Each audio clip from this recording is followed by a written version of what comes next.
Ayan mga bro, so magandang gabi sa inyong lahat ano. So ngayon ay tapos na tayo dun sa Bulacan. Dito naman tayo sa may Caloocan. Ang gagawin natin dito mga bro ay Discover na Kawasaki mga bro.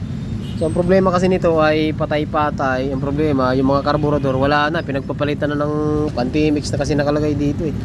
Yung stock sana ang kailangan natin para mapatino natin yung andar nito mga bro.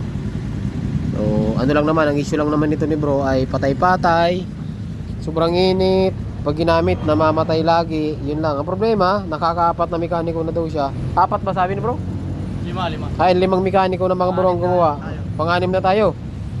So check natin mga bro kung ano magagawa natin dito.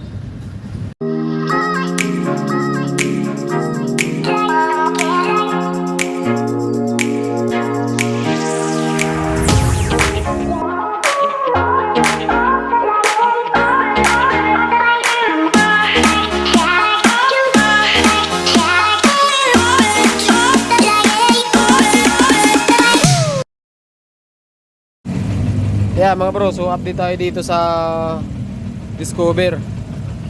So okay na yung mga bro, yung minor, nakuha na natin yung minor. Ang naging problema lang, nakasarado yung air and fuel mixture. Ayan, ito mga bro sa TMX. Kasi pan TMX na to, ang air and fuel mixture nito nasa ilalim. So nakasarado yan, kaya siya namamatay. So, tapos ito mga bro, pinalitan kasi nila yung intake manifold, pinalitan. Tapos ito yung mga carburetor. Ito yung dati bro, no? Ito yung dati, pinalitan. Tapos bumili ng pa 135, hindi rin daw pwede. Ang problema, yung CDI kinonvert sa 4-pin mga bro. Ayan, nakalipan 110 yung CDI niya. Kaya mangyayari dyan, yung minor niya parang paldag. Ayan o, ganyan mangyayari dyan mga bro. Ayan, pagka nirib mo, okay naman. Pero pagka naka-minor, paldag. Ganon mga bro ang mangyayari sa Rouser 135, 180, 220, 200. Pag kinonvert nyo sa 4-pin, ganyan ang minor. Ganito rin yung Discover So try mo na. Wala na sakit. Wala na mga sakit. Tatay, eh mga bro, kasi ito ganito yung original niya. Parang pang parang pang Honda Beat Carb. Ang original. Problema, pinagpapalitan ng mga unang gumawa. Kaya nagkaganito yung tunog ng motor ni bro. Kunti lang sana ang magiging nito bro eh. Kung nagkakilala tayo na maaga-aga eh. Kailan ko na nakikita po eh. Kaya nga. So ayan mga bro, may minor na po yan. Yun na lang ang pinaka-issue niya. Papalit tayo ng H4 kasi medyo mahina tayo yung ilaw. Tapos sa sunod na balik natin bro, try natin buhayin yan. Try natin ibalik sa all stock lahat. Bro, tinan mo nga yung tangke kung talagang may kalawang. Tinan mo nga.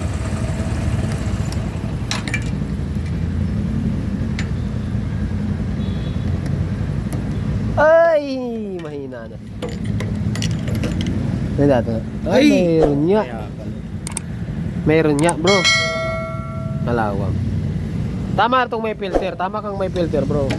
Pagka namatay ito, bro, ganito lang gawin mo, bro.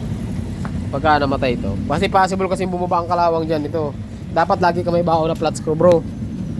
Tatanggalin mo to. Ayan, hindi mo naman totally tatanggalin. Luluwagan mo lang. Kasi pag once na lumuwag yan, pag lumuwag yan, lalabas ang kalawang niya, bro. Yun lang ang... Yan. Pakita mo. Dapat lagi kami baon, bro. Pagka ganyan, luwagan mo lang yan. Lalabas yung kalawang niya. Possible kasi bumaba ang kalawang, bro. Makalawang kasi yung tangke. Dito lang labas ka. Ayan. Tapos isara mo ulit. Pag lumabas yung kalawang, isara mo. Aandar ulit yan, bro. Yun na isa sa possible na dahilan ba't sa patay-patay.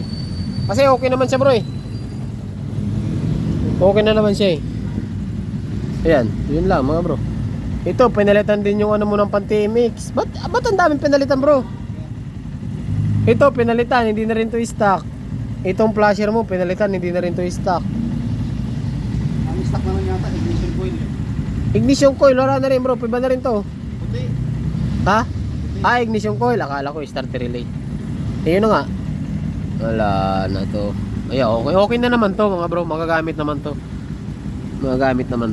Malinis pa sana eh.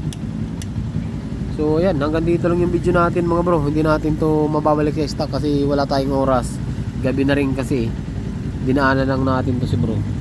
So hanggang dito lang, magandang gabi sa inyong lahat at ride safe lagi mga bro, ano.